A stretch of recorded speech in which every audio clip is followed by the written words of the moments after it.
Welcome back, everyone, and thank you for being here today. Because what I'm about to break down could have a real and direct impact on your finances, your stability, and your peace of mind.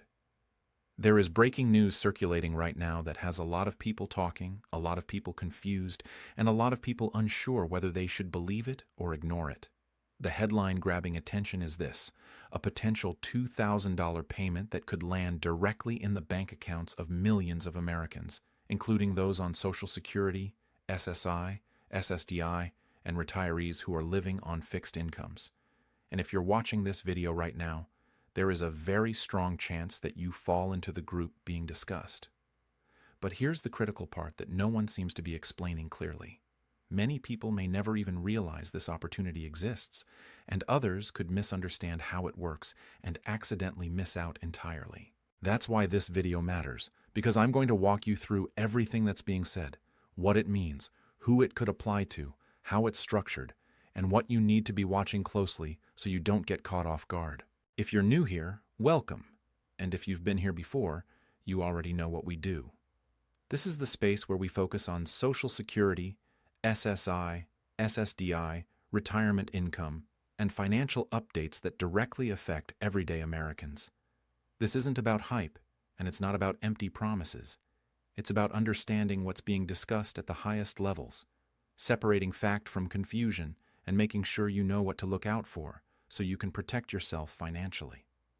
Today's update is being described as massive by many commentators because it involves a confirmed discussion around a $2,000 economic relief or dividend-style payment that could apply to an estimated 58% of Americans.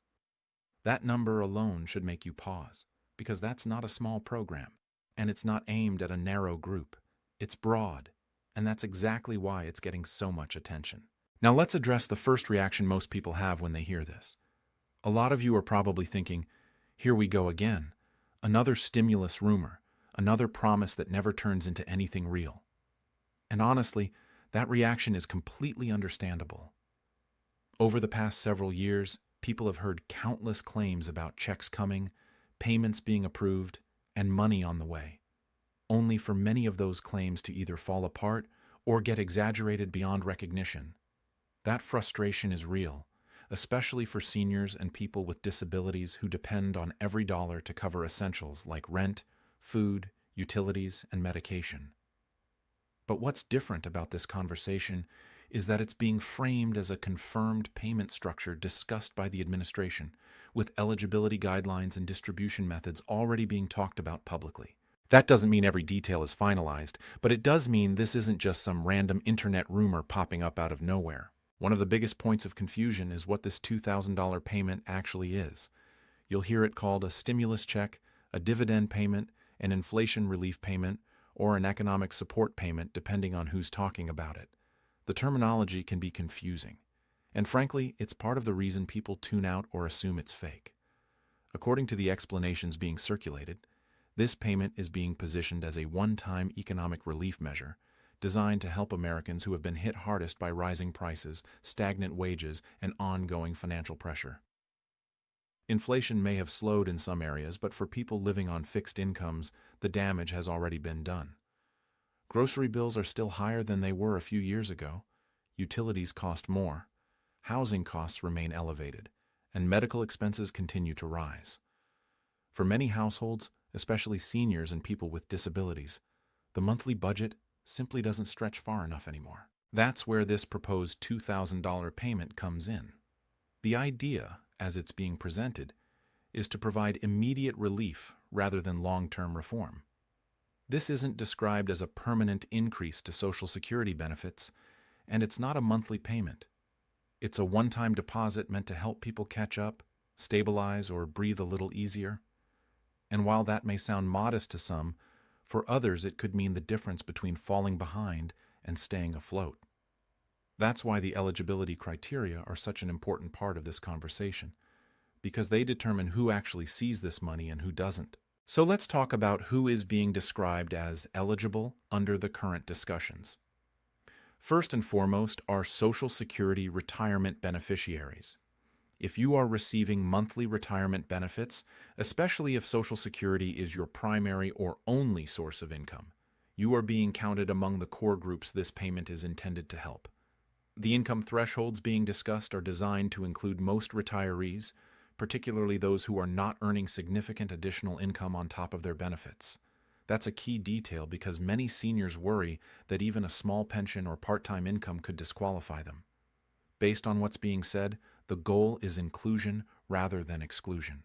Next are SSI recipients. People receiving supplemental security income are being described as a priority group.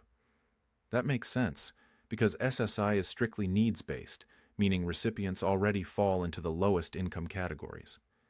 If you are on SSI, the assumption being made is that you would automatically meet the income requirements for this type of relief payment. Historically, SSI recipients have sometimes been overlooked or delayed when it comes to broader relief programs, which is why many are paying close attention to whether they are explicitly included this time. SSDI recipients are also being included in the eligibility discussions. Social Security disability insurance beneficiaries are generally treated the same as retirement beneficiaries for many federal programs, and that appears to be the case here as well. If you are receiving SSDI, and especially if that is your main source of income, you are being grouped among those expected to qualify under the proposed framework. This is significant because people with disabilities often face higher ongoing costs related to healthcare, mobility, and daily living needs. Veterans receiving VA benefits are another group being mentioned. This includes veterans receiving disability compensation or pension benefits. The reasoning here is similar to that applied to SSDI recipients, recognizing that many veterans live on fixed incomes and have been impacted by the same inflationary pressures as civilians. Including veterans broadens the reach of the program and reflects the political reality that support for veterans tends to receive bipartisan backing. Then there are low to moderate income workers. This is where the conversation extends beyond retirees and benefit recipients.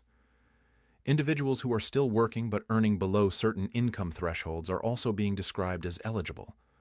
While final numbers are still being discussed, the commonly referenced figures are individual incomes under $75,000 per year and household incomes under $150,000 per year for married couples. Those numbers are familiar because they've been used in previous relief programs. If those thresholds hold, a large portion of working Americans would fall within the eligible range. Married couples are another important point. If both spouses are eligible individuals, particularly if both receive Social Security or other qualifying benefits, the combined payment could be up to $4,000. That's a substantial amount for households living on fixed or limited incomes, and it's one of the reasons this news is getting so much attention among seniors and retirees. Even a single $2,000 payment can make a difference, but $4,000 could significantly reduce financial stress for many couples. Now the natural question becomes, why is this happening now? Why are these discussions surfacing at this particular moment? The answer lies in a combination of economic reality and political pressure. Over the past few years, inflation has eroded purchasing power across the board, but it has hit fixed-income households especially hard. Cost of living adjustments to Social Security benefits have helped somewhat, but many beneficiaries will tell you those increases haven't fully matched their real-world expenses. When your rent goes up, your groceries cost more, and your medical copays increase, a percentage-based adjustment doesn't always cover the gap. There is also growing acknowledgement that many Americans are still financially fragile. Emergency savings are low, credit card debt is high, and unexpected expenses can quickly spiral into crises. From a political standpoint, there is increasing pressure on leaders to demonstrate that they are responding to these challenges in a tangible way. Providing a direct payment is one of the most visible and immediate ways to do that, especially heading into periods where public support and voter confidence matter.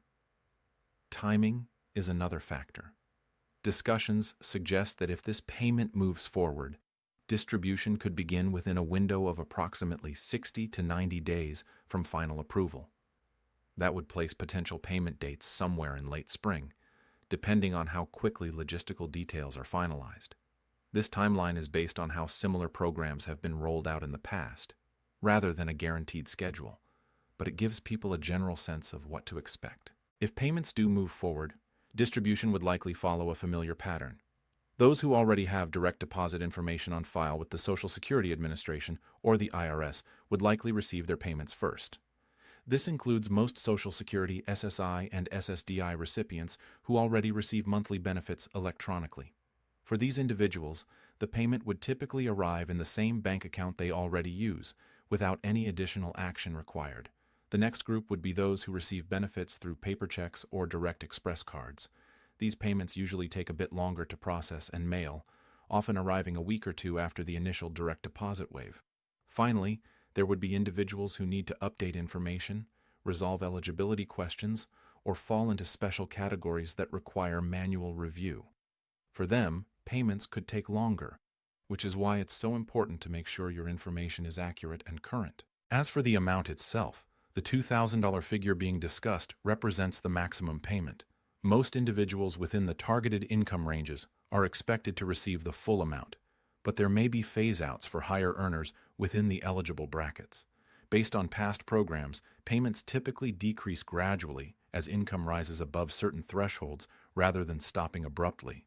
For people whose only income is Social Security, SSI, or SSDI, the expectation being communicated is that they would receive the full payment. Now let's talk about what you actually need to do. This is where a lot of anxiety comes in, because people worry about missing deadlines or failing to apply correctly. The reassuring message being shared is that most eligible individuals would not need to apply at all. If you are already receiving benefits and your information is up to date, the payment would be issued automatically. No forms, no phone calls, no applications. That's important, because complex application processes tend to exclude the very people these programs are meant to help. That said, there are a few things you should check.